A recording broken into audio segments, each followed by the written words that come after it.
مساك الله بالخير يا أبو ناصر. الله يمسك بالنور. سيرنا عليك في مسيار كثيب، والله يكثر خيرك وجود عليك. دخلت إلى عالم الإبل مهرجان الملك عبد العزيز في النسخة العاشرة. اسم برز قبل أن يبدأ من وصل محمد السلطة لأرض الصياهد، واسمه يتردد في كل مكان. من أين بدأ محمد السلطة؟ الله يحييكم في محلكم، هذا أول شيء. ومن بدينا طال عمرك من حيث ما انتهى غيرنا. يا سلام عليك. نحمد الله ونشكر. أبو ناصر، متى بدأت عندك فكرة المشاركة في مهرجان الملك عبد العزيز؟ قبل الإعلان يمكن ب4 أيام أو 5 أيام. قبل إعلان مشاركتك؟ الله ب4 أيام أو 5. وش الدوافع اللي خلتك تتحمس وتقول أنا السنة ذي الرابعة أنا مشارك في مهرجان الملك عبد العزيز في النسخة العاشرة؟ والله يا أخوك كدافع يعني معين ما فيه دافع معين، بس إن كنا شادين بباعرنا يوم الشمال، ويوم قرب المزاين قامت الهواجيس تأخذ بنا وتودينا، وسوينا بحث مكثف على اللون والفئة ونفس وين نحصلها اللي احنا نبغاها، والحمد لله رب العالمين خلصنا مع مثل ما قلت غزايز بن صحران وأعلنا مشاركتنا. الله يوفقك. محمد، أنت حضرت للصياهد من أجل المشاركة، والآن الواضح أمامنا أن محمد بن ناصر السلطة بعد ما وصل للصياهد ما صار هدف المشاركة في عالم الإبل، صار هدفه صناعة اسم متواجد لسنوات قادمة. والله أكيد يا أخوك، يعني ما بإرادة الحي القيوم أن الهدف مو بالنسخة ذي وبس، بإذن الله إن شاء الله متواجدين النسخة القادمة بإذن الله. طيب أنت ما تقول أول كنت شاد بالشمال زي ما يقولون تصنيفة البدوي. صحيح. تصنيفة البدوي ذي ما تخاف من عواقبها مستقبلا؟ جهد مالي، جهد بدني، تكتيكات، أشواط، منافسين. هل في استراتيجية معينة محمد بن ناصر السلطة ماشي عليها في الخطة المستقبلية؟ والله يا أخوك إحنا مسيرين ما أنا مخيرين بالتوفيق رب العالمين، والحمد لله مهما الواحد تكلف دام الإنسان متعافي كل شيء يتعوض. الله يجعل. الجهد مخلوف والمال الله اللي جابه والله اللي يدبره، ونحمد الله ونشكر الأمور سهود مهود. الله يجعلها دائما سهود ومهود. اللهم آمين. أعلنت المشاركة في البداية في شوط شلفاء ولي العهد في لون الوضح. مثل ما أنت عارف بطل النسخة السابقة محمد بن جخدب، ومحمد بن جخدب أو آل جخدب بشكل عام من أصحاب الخبرة في ميادين المزاينات. دخولك في أو إعلانك في البداية في شوط شلفة ولي العهد، أو اللي يتردد أنك مشارك في شوط شلفة ولي العهد، هل هو من دافع أني أنا ما أصادم إلا راس قوي، إذا جيت ما أصادم إلا الراس القوي، ولا بس أن الشوط حي وحماسي وقلت أبى أشارك فيه؟ والله يا أخوك أول شيء أبو فهد وبطل ولا أحد يشكك في اللهم صل محمد تواجده وحضوره في كل نسخة، وكل رجال يستاهل محصله. من تعب ما الله مخيب من تعبه، لا أبو فهد ولا أخوانا المشاركين الثانيين.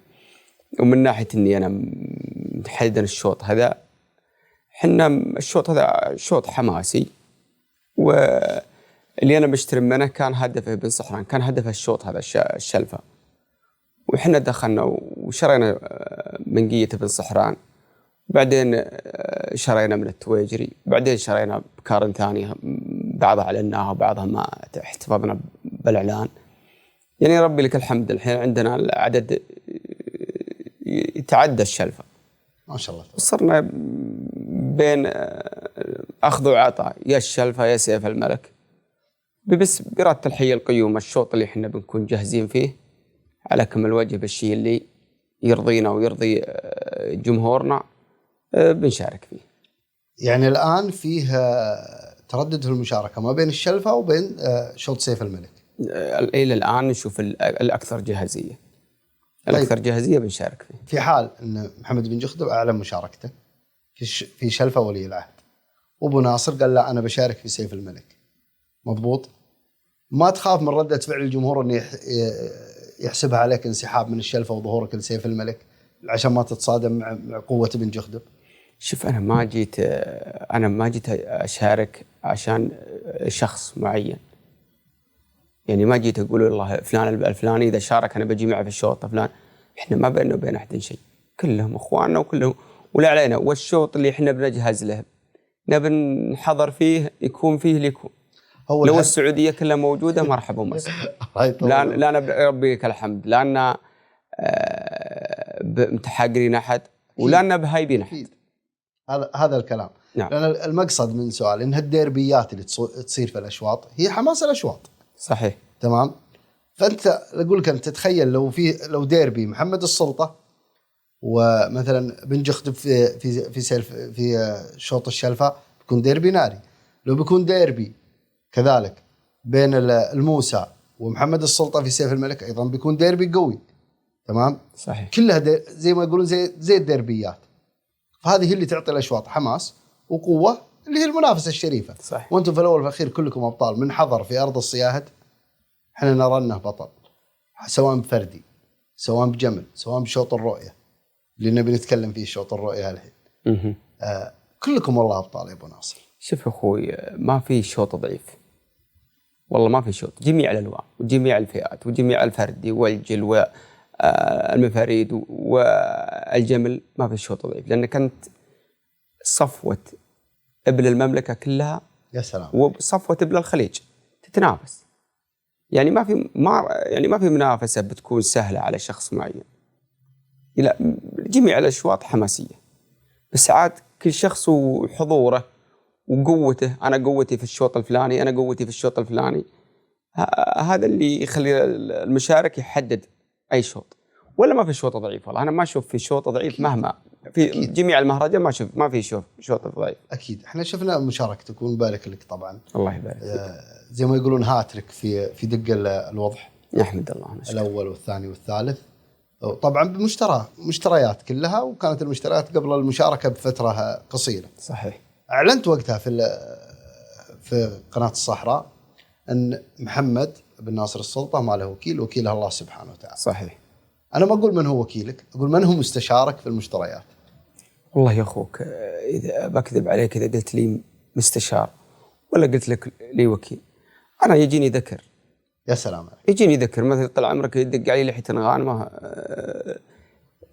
يقول لي البكرة الفلانية أنا عند فلان تراها بتنسق معك، تراها بتجوز لك. عاد أنا أحيانا أروح لها إذا وصفها عجبني، رحت وحضرت وشفتها ناسبتني خلصت مع أهلها. يا سلام. ما ناسبتني الله يرزق المسلمين. واجد الحلال اللي شفناه ولا جازلنا، والحمد لله رب العالمين. توكيل لا بالله، ما لي وكيل. أنا ما أدخل الوكيل طبعا. المستشار أنت مستشاري وهذا مستشاري، كل ما خاب من استشار. هذه إجابة دبلوماسية يا أبو ناصر. لا والله هذا الواقع. سبحان في كل إنسان فيه دائما شخص مقرب منه في الاستشارات في كل حياته، وأكيد هذا الشيء موجود عند أغلب البشر. لكن احنا نبي نعرف مستشارك الخفي بما رجع الملك عبد العزيز. شوف أنا أخوك، من الاستشار ما خاب. أكيد. والاستشارة متى الرجال يستشير طال عمرك في الموضوع اللي هو ينقص عرف فيه. يا سلام عليك. ينقص عرف فيه يستشير فيه ولا هو فيها شيء. اللي الكارثة أنك تمشي على رأيك وأنت رأيك عوج. يا سلام والله. بس اللي إذا صرت تجهل في الموضوع ما في مشكلة. اللي ما تعلمه اليوم بتعلمه بكرة، ما فيها شيء. بس بالنسبة اللهم صل على محمد محمد لا والله يا أخوك، ما أقول إني أعرف الناس، بس أنا أقول إن عرفي مجديني. كفو والله يا أبو ناصر. والكل شاهد لك وراعي نظر. حتى لو حاولت تخفي هذا الشيء، أنت المعلومات اللي جمعناها إنك من أقوى أصحاب النظر في عالم الإبل، وتحاول تخفي هذا الشيء على الناس. لا والله يا أخوك، اللي أنتم جمعتوه يمكن ينقص بعض الأمور. لا والله ما لي بقوى نظر. لا والله في رجال طال عمرك. أنا أقول من أقوى. صدقت من أقوى. في ناس أنا أعرف مني واجد، بس إني أنا طال عمرك يعني أقول لك انت علم بخسائر مالنا، واللي شرايتهن كلهن يا اخوي اللي ما يعرف هالبل يعرف انها زانه. نحمد الله ان شاء الله ما كلفتنا جهد وحيره. ابن صحران غزايز ما شاء الله ويشتري وريجي، لان يعني كان عندهم منافسه قويه من الصيف، وكانوا مشترياتهم كلها قويه وبكل دقه. وبكار التويجري غنيه عن التعريف، قويه جدا وما حد يختلف عليها. ما حد يختلف، جاب المركز الاول والثاني والثالث. صحيح. بكار التويجري هذا صحيح. ما والتويجري من اكبر ومن اشهر ملاك الوضح على مستوى الخليج صحيح. العربي. صحيح. ونعم فيهم، مسي عليه بالخير. يستاهل ابو محمد. بعد اعلان مشاركتك يا ابو ناصر اللي زي ما يقولون ام المعارك، وش اغرب رده فعل جتك من الناس اللي حولك يوم اعلنت؟ بعد الاعلان إيه؟ والله يا اخوك انا اعلنت بقرار مقتنع فيه، ولا كنت والله يعني اهتم من رده فعل سواء ايجابيه ولا سلبيه. ما اعلنت ولا قدمت على شيء الا انا مقتنع فيه. لذلك يعني ما كنت احرص على اي رده فعل. صح اني اتمنى ان كل رجال يتمنى انه يكسب العلم الطيب ويكسب تأييد الناس، وإحنا نحمد الله ونشكره. عندنا اللي ما نكسبه ما نخسره نطرفه. اي والله لا ودك تخسر احد، ودك تصنع عداوه مع احد. اللي ما تكسبه اخوك طرفه لا يجيه منك الا العلم الطيب، ونحمد الله ونشكره. انت راعي العلم الطيب. الله يطيب فاك. ناصر انت مستثمر في اكثر من مجال، والله يزيدك ان شاء الله. هل فكرت في استثمار يخص الابل بالذات بعد دخولك لارض الصياهد والمشتريات والروحه والجيه؟ هل فكرت طرى في بالك مشروع معين يخص الابل، انك تقول هذا المشروع انا بستثمر فيه للمستقبل في الابل؟ انا مستثمر في الابل من 3 سنوات. انا بشري لي فحولا طيبه ومن اطيب الفحول في الجزيره العربيه. عندك من سلاله مشاكل ابو عجريد ما شاء الله، وشري لي قعود من بن عدوه العجمي ما شاء الله. طال عمرك، وتعبانين على الفحول ومشرينا ابل طيبه ومتاملين خير ان شاء الله. وهذا نوع من الاستثمار. الانتاج يا سلام يساعدنا على المنافسه، برضه الانتاج يساعدك على المنافسه. يعني انت الان بديت في خطه من 3 سنوات. من 3 سنوات بديت في فتح خط الانتاج. صحيح. لابل محمد بن ناصر السلطه. صحيح. يعني نقول ان شاء الله السنتين القادمه بنشوف مشاركه في المفاريد من انتاجك باذن الله. توفيق يد بيد الله. والله ما ندري اخوك، ما نتامل احنا ودنا بدل ما نشتري مره يجي لنا نشارك بانتاجنا. نحمد الله ونشكره. طالما انك اسست الفحول الطيبه باذن الله انك بتشارك في انتاجك. الله كريم الله كريم. بشكل عام السنه ذي ولاغلب الملاك رده فعلهم ايجابيه جدا جدا جدا عن العبث وموضوع العبث. ممكن هذا من اكثر الشيء اللي جذبكم للارض الصياهد في النسخه العاشره. والله كيف ترى اول شيء قرار فحص الوبره، قرار فحص الهرمونات، قرار انك ما يدخل الا الحلال النظيف ما عاد يعني ما عاد العباث ما عاد له اي مهرب يمين ولا يسار، انكشفت جميع الاوراق. والله يا اخوك شوف، نحمد الله ونشكره. بالنسبه للمهرجان كل نسخه افضل من النسخه السابقه الحمد لله، لانهم يحطون انظمه جديده تحمي لك انت المشارك حقك وتحفظ لك حقوق المنافسه العادله. ومجتهدين الله لا يخيب لهم تعب. مجتهدين للشيخ فهد بن حثلين مجتهد ومستشارينه ومنسوبين النادي والله مجتهدين اجتهاد كبير وشفناه ملموس. وبالنسبة للفحص الوبرة وشدتهم على العبث، والله انه هو الدافع اللي خلانا نشارك. نسبة 70% من الدافع اللي خلانا نشارك الإجراءات اللي حصلت النسخة العاشرة من فحص الوبرة ومن دقة في الفحص. لأنك أخوك أنت تشتري بالملايين تخسر. صدقت. يعني إذا دخل معك في شوط أحد عابث فطل عمرك وتجاوز، فهذا يسبب لك إحباط. والله يسبب لك إحباط. يقول ليش تقول بعد تراجع نفسك تقول ليش أنا أتكلم. يا سلام. أنا أتكلف أدفع ملايين ويجي شخص يعني عابث، وإن شاء الله أنهم يعني ما هم موجودين إن شاء الله. ولو أول واحد موجود يقول إن شاء الله أنه تاب وإن شاء الله أنه بيعطي درب أخوانهم المشاركين الثانيين. لذلك أقول يجيك إحباط لا قدر الله إذا دخل معك في الشوط أحد عابث أنا وغيري. لذلك الحمد لله والشكر الإجراءات اللي اتخذت السنة دي وكان فيها يعني إجراءات صارمة ما في أي تراجع ولا في أي استثناء والله مشجعة. وفي ناس رجال أعمال وناس من لا كبل ودهم بالنوميس ودهم بالمشاركة، بس الموضوع هذا اللي كانت الناس تشتكي منها السنين الماضية كانوا متخوفين كان يعني رادعهم شوي. الآن أنا متأكد 100% أن النسخة 11 بتشوفوا ملاك جدد وبتصير للبل ترفع من قيمة البل وتبى ترفع بتشد المنافسة بشكل إن شاء الله بتشوفونه السنة القادمة برات الحقيقة. على طاري المنافسين الجدد، هل أنتم يا زملائكم تجار العقار هل بتسوقوا لهم للمشاركة في مهرجان الإبل والاستثمار في الإبل بحكم زي ما تكلمنا مع فيصل الضبعاني قال أغلب من تجار العقار في الرياض السنة دي شفناهم في أرض المعارك مثل محمد بن ناصر السلطة أسماء كبيرة ابن جلبان الضبعاني. أنتم بدوركم خلينا نقول أهل الإبل تجار العقار اللي يمتلكون الإبل من سنوات يعني ما هي بغريبة عليكم الإبل يا أبو ناصر صحيح. لكن لكم زملاء ولكم أصدقاء في العقار، هل سيكون لديهم دافع إذا شافوكم شاركتوا أنهم يشاركون وينافسون ويكونون إبل؟ هل استشاروكم؟ هل دقوا كلموكم؟ والله يا أخوك يمكن ذكرته قبل بعد فوزنا يعني أكيد إحنا في مجال العقار والبزنس لنا علاقات مع إخواننا وزملائنا في الشغلة. ما والله اللي دقوا علي واجد من ناحية يباركون وكانوا يبي يشوف يعني معجبهم الوضع ومعجبهم بالصدى اللي حاصل وكانوا يعني يستشيرون يعني في الوضع إن بندخل يعني تحمسوا.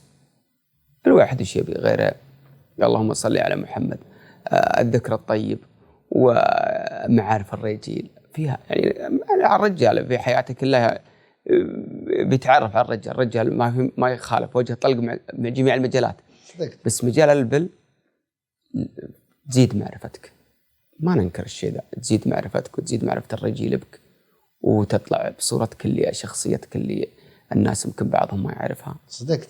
لذلك هم قالوا بنجرب أبو ناصر وش الوضع عطنا تقييمك بعد المشاركة يا تأيدنا يا تقول الوضع ما يصلح لكم. يعني كلموكم متحمسين للمشاركة يا أبو ناصر. والله هم ما اقتنوا إبل قبل طبعا. والله بعضهم عنده إبل قدامنا حطنا الإبل قدام إحنا نحطها وبعضهم والله ما في حياتي صراحة مع الإبل ولا عمرك اقتنى ناقة بس ما في شيء ينعجز على الرجال اللي يباه الرجال بيحصل. أكيد فإن هذا هو الهدف من مشاركاتكم ونشر ثقافة الإبل في عامة المجتمع. يعني هذا موروثنا وثقافتنا وتاريخنا.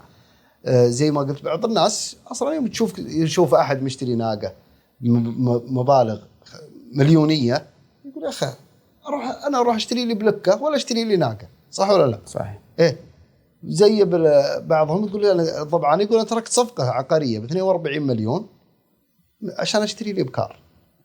هل محمد بن ناصر السلطة مر في مثل هذه التجربة؟ ترك مشروع عقاري من أجل الإبل؟ والله يا أخوك ما في لا والله ما إني تركت مشروع عقاري من أجل الإبل لا والله نحمد الله ونشكره لا إحنا مستثمرين في عقارنا وحرصين عليه هو البركة بس إنه طلع مجال الإبل حددنا له ميزانية معينة اللهم صل على محمد ومشيت الأمور بدون إن شاء الله بدون أي تأثير على المجال النشاط العقاري عندنا وبيكون له ميزانية سنوية برت الحقيقة من عندنا ميزانية سنوية لها المجال لأنه استثمار نفس العقار. إذا احتدت المنافسة يا أبو ناصر الميزانية دي يمكن ما تكفي اللي أنت مخصصها للإبل بتخليها الميزانية مفتوحة ولا بتحدد ليميت معين وتقول لا أنا هنا أقف؟ والله ما لي بوقف بشيء الرجال أخوك إذا لو إنه الشيء يخصني أنا مثلا مشترى عقار وفيه ربح ولا أقدره ممكن اخفف نسبه المخاطره واقول لا، ابى اكتفي بجزء منه. بس مثل الموقف اللي هنا انت قدمت عن ربعك وعن محبينك من جميع القبائل واخوانك اخوياك ومعارفك، ما هذا الموضوع بيدك. اذا الشيء طال عمرك تقدر تنومسهم والشيء في يدك، ما انت بحال من الدنيا شيء. اذا اجل معناته الميزانيه مفتوحه للابل. والله مفتوحه ونص. كفو يا ابو ناصر. مفتوحه ونص، وش تسوي؟ هي بيدك، ما هو بيدك. اذا تقدمت عن قبيلتك وربعك، والله ما عاد الامور في يدك. تبى تثني دونها والحمد لله ما دميت من الجوع. والله ان شاء الله انك مجمل ومجمل لربعك ومجمل لنفسك ومجمل لمحبينك كلهم وجمهورك بشكل عام. الله يطول عمرك. نبي نرجع على موضوع المشاركه. الشلفه ولا في سيف الملك ابو ناصر؟